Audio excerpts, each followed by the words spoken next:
Welcome to Sunday Night Live from Susquehannock. Here we are on a beautiful evening. Lake behind our back, lodge staring the lodge right in the face, and we have something special for you tonight for Sunday Night Live.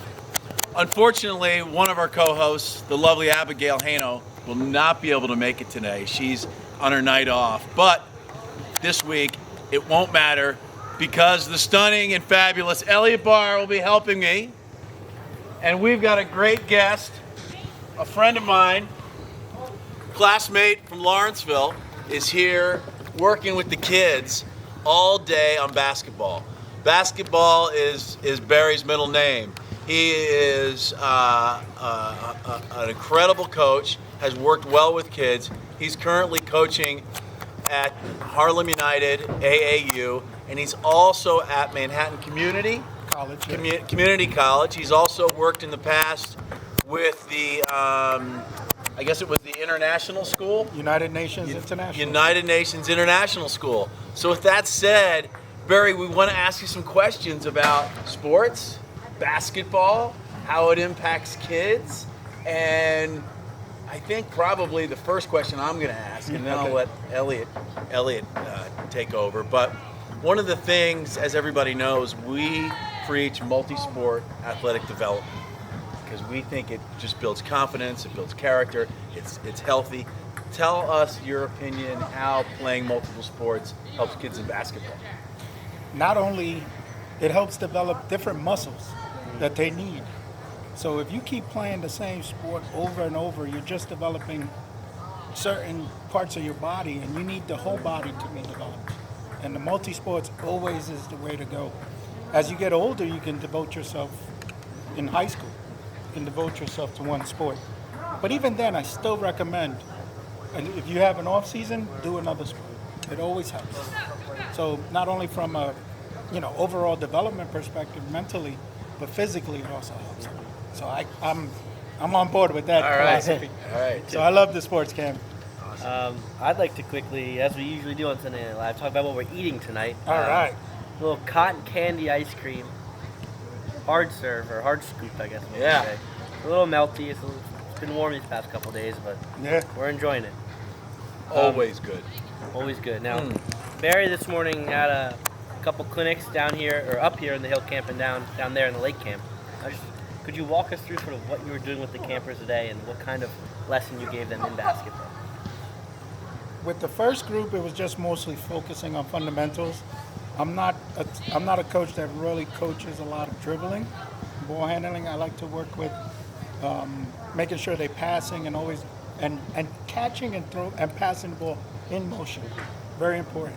Footwork is very important. So I really focused with the footwork, planting, pivoting, keeping your foot on the ground, following through on your pass, staying with the techniques. And so it was very fundamental, and there was short bursts.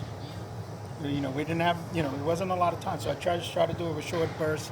As you progress with them and the drills that we were doing, you would correct a lot of the fundamentals. But as you're going through, and if it's a quick burst, you just want them doing it first, getting used to the drill, and then as you be more repetitive, you start correcting, and you start guiding them. So that was one approach. But the others was again a continuity approach, where they would just be able to move without the ball, then catch it, attack, kick it back out, and then always have their hands ready for receiving the pass and the shot. So just try to keep it in quick bursts. What would you say, Barry? A lot of parents run their kids through these AAU programs in hopes that, they get noticed by a college, and a college coach is going to pick them up and give them the big scholarship and so forth. As a coach, when you're out there as a college coach watching AAU games and coaching AAU, what are you looking for in these kids? It's coachability, basketball IQ. I mean, these kids today are uber talented physically. I mean, they can jump out the gym, they can run up and down fast because they're trained individually. What I've noticed is they're not trained in a team setting. So you got your skill development, they'll teach you all these one-on-one moves, and then you're playing with your teammates, and you're doing one-on-one moves, and your teammates are just standing there waiting. And I really look for the kid that is making winning plays. Not just shots, winning plays, rebounds, hustles, diving out of bounds, saving the ball, setting a screen, getting a big stop defensively, or that rebound in traffic.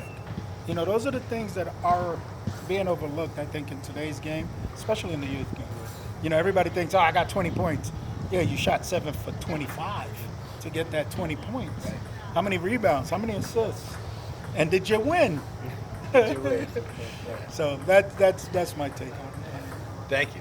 Yeah, well, one of the things I saw in your clinic up here with older boys is you were running, I think it was 5s, and whoever scored would keep possession. Yes. So again, you have this continuity going on. At the same time, you saw a lot of players be able to step up into roles as you were just describing, where they may not be the best one out there, but they're in the corner going to hit a shot if they need to, or they're making the right pass when they're driving into the lane.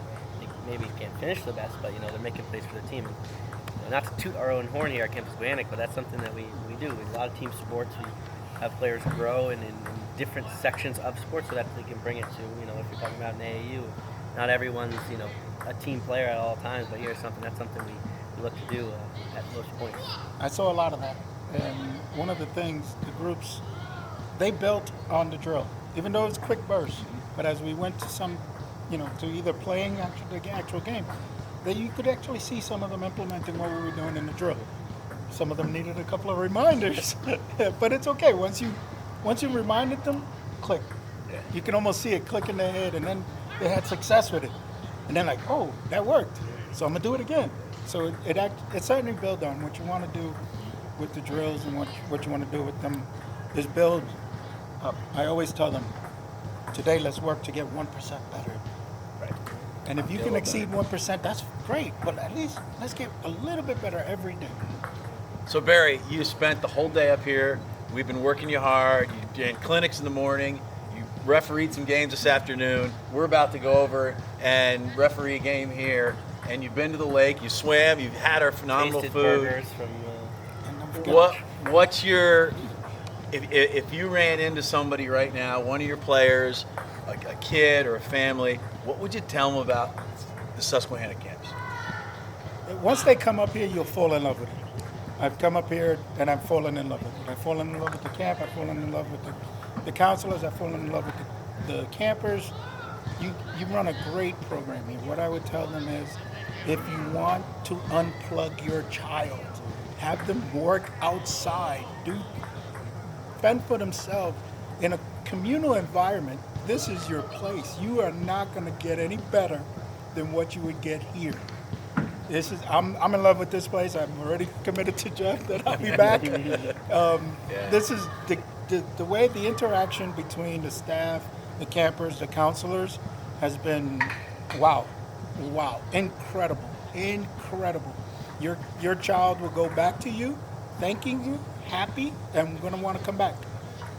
Thank you. Elliot, anything else on your end? Well, I just want to know your favorite burger from last night. You tried, I believe, 3 different burgers. It was the Ant Hill Lodge, because there was some fried onions on that, and no one else had the fried onions. The first one, the Swamp, they did well, okay. They had the most variety, but I think Ant Hill took it. But I think Molly would have gone with the Swamp. Molly, the camp dog, got fed at the Swamp. Yeah. Well, Barry, thank you, man. Oh, thank you. I appreciate you. Love you, and we're glad you were here. Elliot, thank you, man. See you next time on Sunday Night Live. Woo!